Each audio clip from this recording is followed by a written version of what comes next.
Hello and welcome to Recap Master. I'm your host and I'm excited to share this recap with you. The show begins with our protagonist, Seong Ji-hun, who earned a whopping 45.6 billion won, i.e.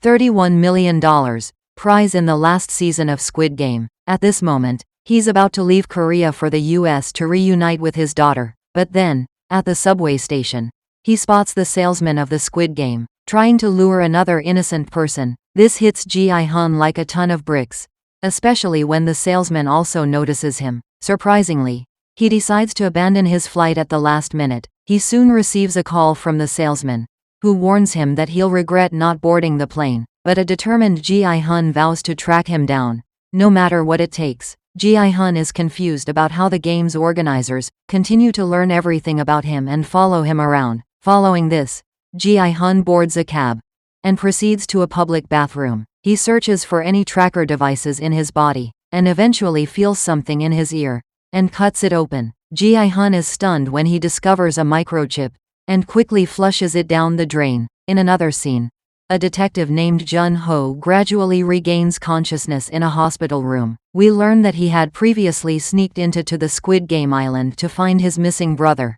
However, Jun-ho was beyond shocked when his brother revealed himself as the frontman of the game and ultimately shot him. As Jun-ho finally opens his eyes, he notices his mother screaming with joy. The scene then shifts to 2 years later, where Jun-ho is working as a traffic cop.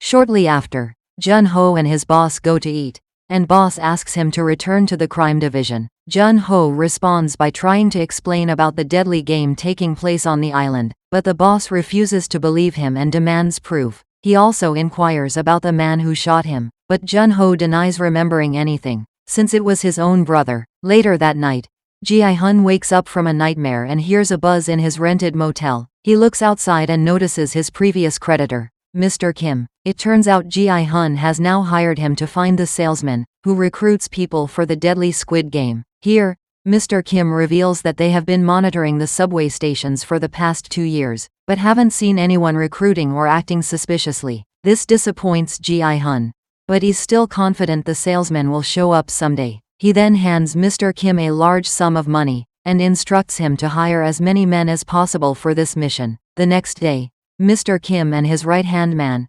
Woo-sok, gather a group of random men for the job. Woo-sok instructs them to look for a man in a suit who plays a game called Didachi with strangers, and hands them an invitation card. Mr. Kim then orders them to search every train station and airport in the city. He also offers a big fat bonus of 500 million won, i.e. $340,000 to anyone who succeeds. Upon hearing this, all the men get excited, and immediately scatter across the city, searching for the salesman. But even after days of looking around, the team is unable to find anything useful, leaving them frustrated. One evening, we see Mr. Kim and Woo-sok at a train station, exhausted and wondering if it's all worth it. Woo-sok thinks there may be no salesman at all, because they have been looking for him for 2 years with no success. However, Mr. Kim insists that Ji-hun may be crazy, but he won't spend billions searching for the man who doesn't exist. And then all of a sudden, they are distracted by a noise in the distance, which shockingly turns out to be the same salesman they've been desperately looking for. The man is playing Didachi with a poor-looking guy, after which he hands over the invitation card. Mr.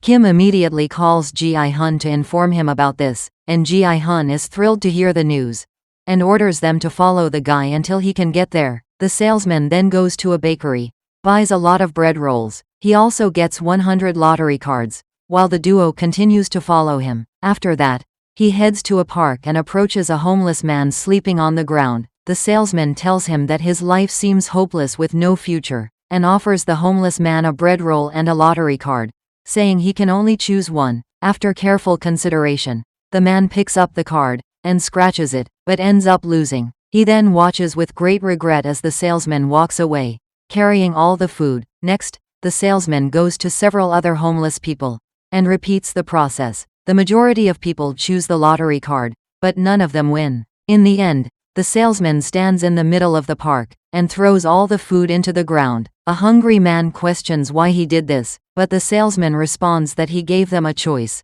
and they made the wrong one. He then aggressively begins stomping on all the food, while everyone around him watches in shock. In another scene, Ji-hun is driving to the park in a hurry when he is stopped by traffic police for speeding. The officer turns out to be Jun-ho, but he lets his partner handle the situation. Meanwhile, the salesman gets into a taxi, and the duo continues to follow him while updating Ji-hun. During this, Ji-hun hurriedly accepts his fine and leaves without saying a word. The traffic officer then tells Jun-ho about it, and when he looks at his ID, he is filled with shock. Meanwhile, Mr. Kim and Woo-sok finally corner the salesman in an isolated alleyway, and try to attack him, but he easily overpowers them, and knocks them both out. Jun-ho, on the other hand, enters Ji-hun's name into the database. Upon seeing his picture, he immediately recognizes him, as they have met before. He then writes down the vehicle's address and decides to go find him. Elsewhere,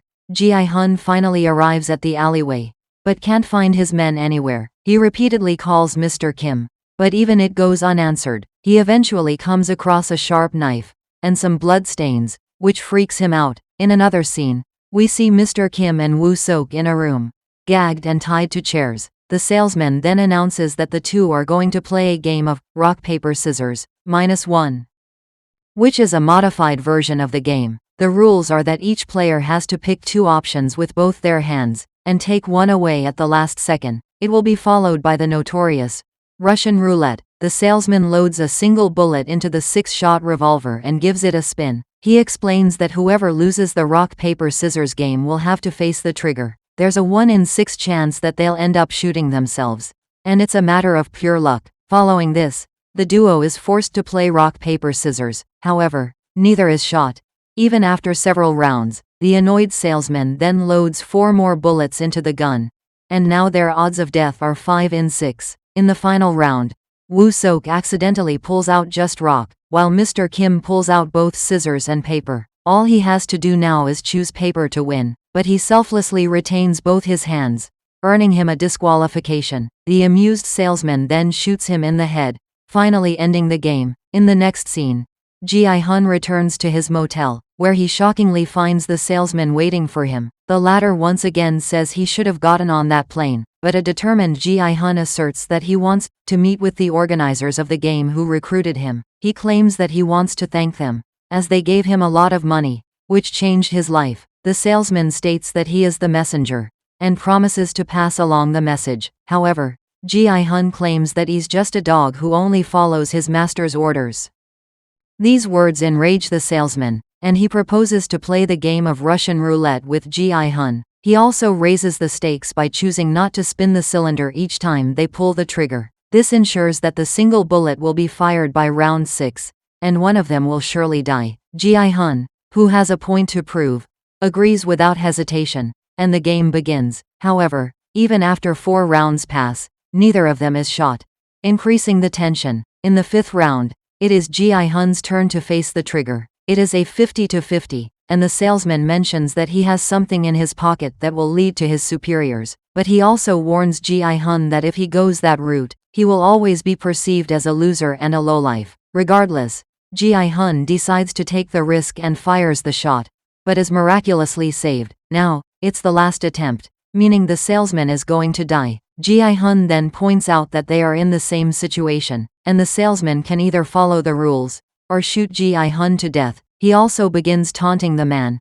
and once again calls him a dog who is nothing without his master. Upon hearing this, the enraged salesman shoots himself, and dies with dignity. Meanwhile, we see Jun-ho outside the building. He has come to keep an eye on Ji-hun. He hears the gunshot, and immediately heads inside the motel. Moments later, he hears whimpering from one of the rooms, and when he breaks in, he finds a tied-up Woo-sok. Jun-ho releases his ties, and inquires about Ji-hun's location. On the other hand, Ji-hun scans the dead man's pocket and finds an envelope there, but Jun-ho also arrives and is shocked by the sight. He then states that Ji-hun is under arrest for murder, right when Woo-sok knocks the cop out with a fire extinguisher. After this, Woo-sok reveals that he is Mr. Kim's right-hand man, who has been helping him track the salesman for 2 years. He then breaks down in tears, as he reveals how his boss was brutally killed. Meanwhile, Ji-hun checks the card he found, which has the words,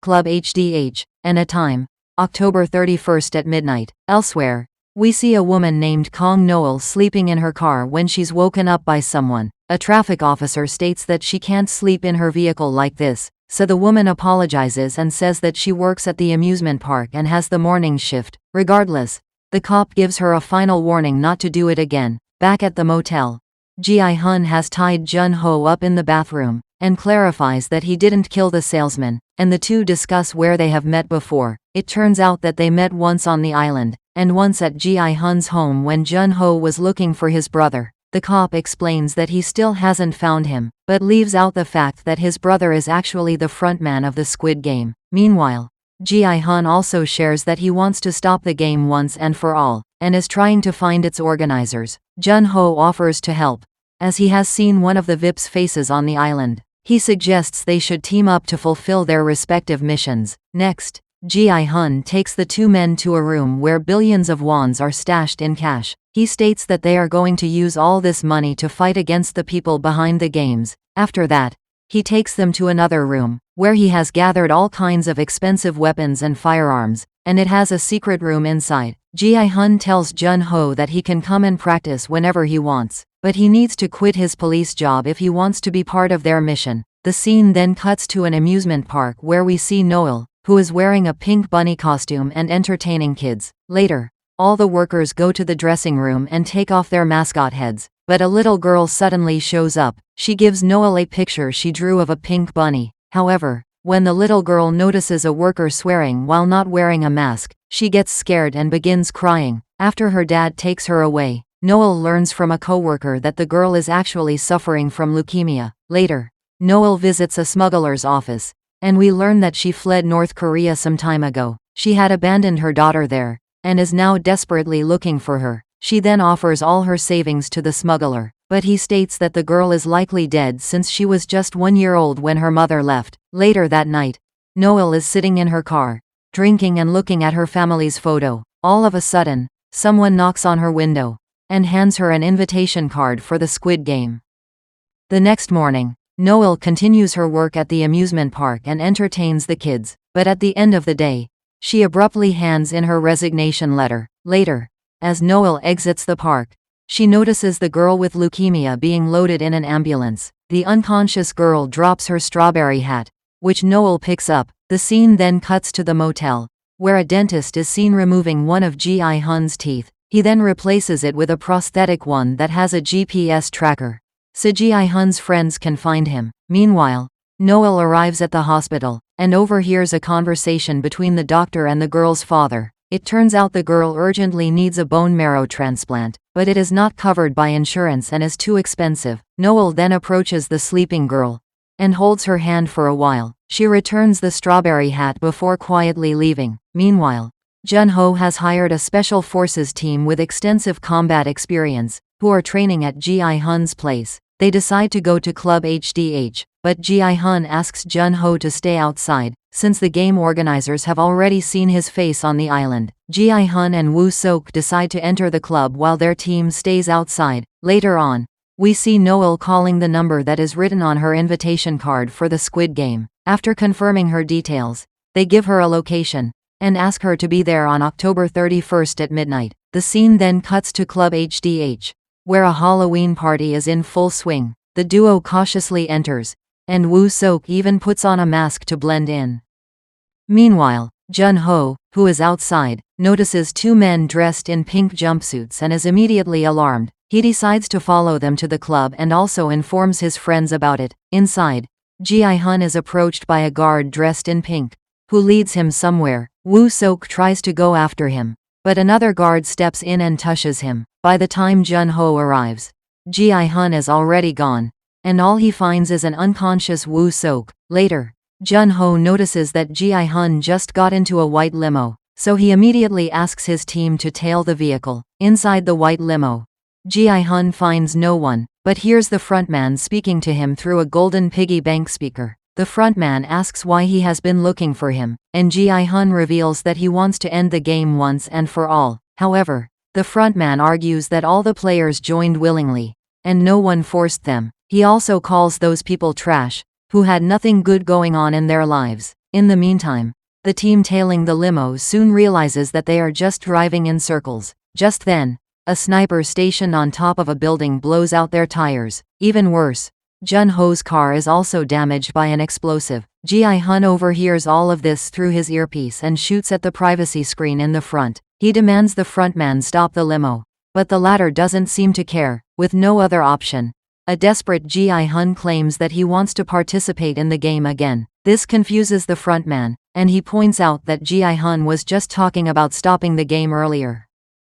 However, Ji-hun argues that it would impress their VIP clients, as last year's winner returning to compete would be highly entertaining. This prompts the frontman to give it a thought, and he ultimately agrees. Moments later, gas begins to fill the back of the limo, which slowly knocks Ji-hun unconscious. The privacy screen in the front is then lowered, revealing that the frontman had been in the limo the entire time. Jun-ho, who has been listening to everything, informs his team that Plan B is now in effect. Elsewhere, Noel arrives at the specified location and notices trucks parked there. She enters one of the trucks and steps into one of the cabins. As the episode concludes, it is revealed that Noel is not a contestant in the game, but rather a brutal security guard dressed in a pink jumpsuit. So what do you think, guys? Is Ji-hun going to succeed given that he has already played the Squid Game and knows all the rules? Is he going to save the participants? Let's find out in our next recap.